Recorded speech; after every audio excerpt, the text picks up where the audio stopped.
নমস্কার বন্ধুরা, সম্পূর্ণ তেল ছাড়া মাত্র 5 মিনিটে বানিয়ে নিন। সকালের জলখাবারে হোক বা বাচ্চাদের টিফিনে, এমনকি বড়দের টিফিনে তৈরি করে নিতে পারেন। একদম নরম তুলতুলে, খেতে কিন্তু দারুণ হয়। ঘরে থাকা সামান্য উপকরণে তৈরি হয়ে যাবে। এই স্বাস্থ্যকর রেসিপিটি বানানোর জন্য একটা বাটিতে নিয়ে নিচ্ছি আমি 1.5 কাপ আটা।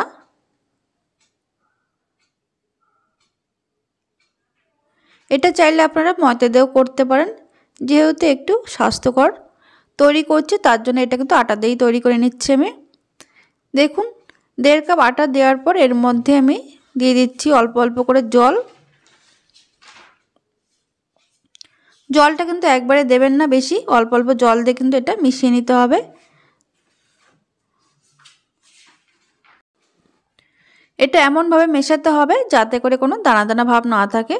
দেখুন, আমি 1 কাপ জল দিয়ে দিয়েছি, তারপরে কিন্তু আরও 1 কাপ জল এর মধ্যে অল্প অল্প করে মিশিয়ে নেব। এখানে আমার 1.5 কাপ আটার জন্য কিন্তু লাগছে 2 কাপ জল।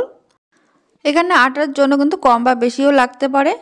দেখুন, এখানে পুরোটাই কিন্তু জল দিয়ে দিলাম, 2 কাপ জল। আর যে কাপ মেপে কিন্তু আটাটা নিয়েছি সেই কাপ মেপেই জলটা দিচ্ছি।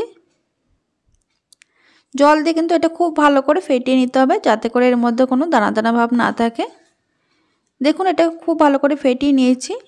এবার এটাকে আমি 2 মিনিট রেখে দেবো এইভাবে।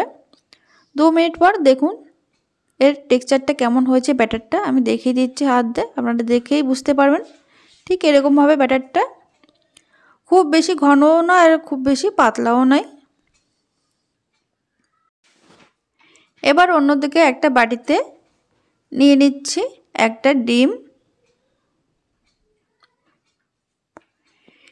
ডিমটাকে কিন্তু আগে খুব ভালো করে ফেটিয়ে নিতে হবে।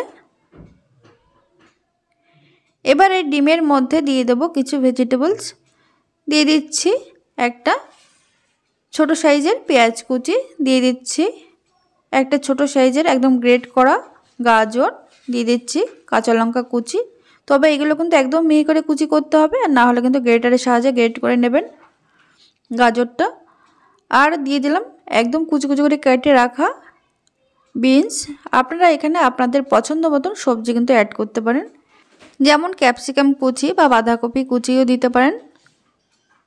এবার দেখুন, এই যে সবজি আর ডিমের যে মিশ্রণটা, সেটা কিন্তু এই যে আটার যে মিশ্রণটা বানিয়ে রেখেছিলাম তার মধ্যে দিয়ে দিলাম। তারপর এর মধ্যে দিয়ে দিচ্ছি একটু চটপটা করার জন্য আরও কিছুটা মশলা। দিয়ে দিচ্ছি চিলি ফ্লেক্স বা শুকনো লঙ্কা কুচি। আর দিয়ে দিচ্ছি 1 চা চামচ মতো চাট মশলা। চাট মশলা না থাকলে আপনারা এখানে আমচুর পাউডার হোক বা লেবুর রসও ব্যবহার করতে পারেন। আর দিয়ে দিলাম কিছুটা পরিমাণে ধনেপাতা কুচি আর স্বাদ মতো নুন। এবার সমস্ত উপকরণ কিন্তু খুব ভালো করে মিশিয়ে নিতে হবে।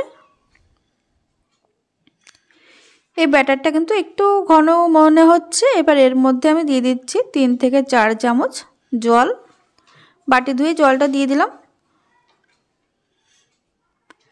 দেখুন, এটা কিন্তু খুব সুন্দরভাবে মেশানো হয়েছে। ব্যাটারটা কিন্তু ঠিক এরকম তৈরি হবে। এটা কিন্তু একদম কম সময়ের মধ্যে তৈরি হয়ে যায়। আপনারা এটা সকালবেলা ঝটপট তৈরি করে নিতে পারবেন যদি সবজিগুলো আগে থেকে কেটে রাখা থাকে। এবার গ্যাসে একটা ফ্রাই প্যান বসিয়েছি, আর দেখুন আমি 1 ফোঁটা মতো সাদা তেল দিয়েছি। তেলটা দিয়ে কিন্তু খুব ভালো করে মিশিয়ে নিচ্ছি।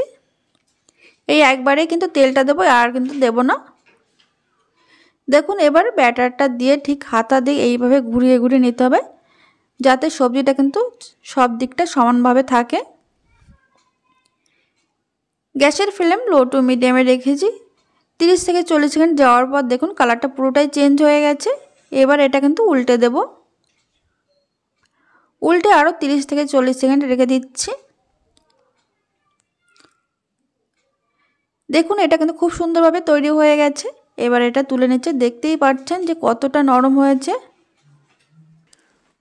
দেখুন, এতে কিন্তু আর একটু তেল লাগলো না। আমি কিন্তু আর একটু তেল ব্রাশ করে নিয়ে ওই ফ্রাই প্যানের মধ্যে আরও 2 হাতা ব্যাটার দিয়ে ঠিক একইভাবে তৈরি করে নেব লো টু মিডিয়াম আঁচে। তাহলে বন্ধুরা, আপনারা যদি এরকম নতুন নতুন তেল ছাড়া রেসিপি দেখতে চান তাহলে কিন্তু অবশ্যই কমেন্টে জানাবেন। আমি কিন্তু আপনাদের সঙ্গে নতুন নতুন রেসিপি শেয়ার করব তেল ছাড়া। এইভাবে প্রত্যেকটা আমি তৈরি করে নিচ্ছি। খেতে কিন্তু দারুণ হয়েছিল। অবশ্যই একবার হলো বাড়িতে বানিয়ে খেয়ে দেখেন। আশা করি আজকের এই রেসিপি আপনাদের ভালো লেগেছে। আর ভালো লেগে থাকলে লাইক কমেন্ট শেয়ার করতে ভুলবেন না। আর বন্ধুদের সঙ্গে প্রচুর শেয়ার করে দিন, যাতে করে তারা এই রেসিপিটি দেখতে পায়। আর আপনারা অবশ্যই বাড়িতে বানিয়ে আমাকে জানাতে ভুলবেন না কেমন হয়েছিল।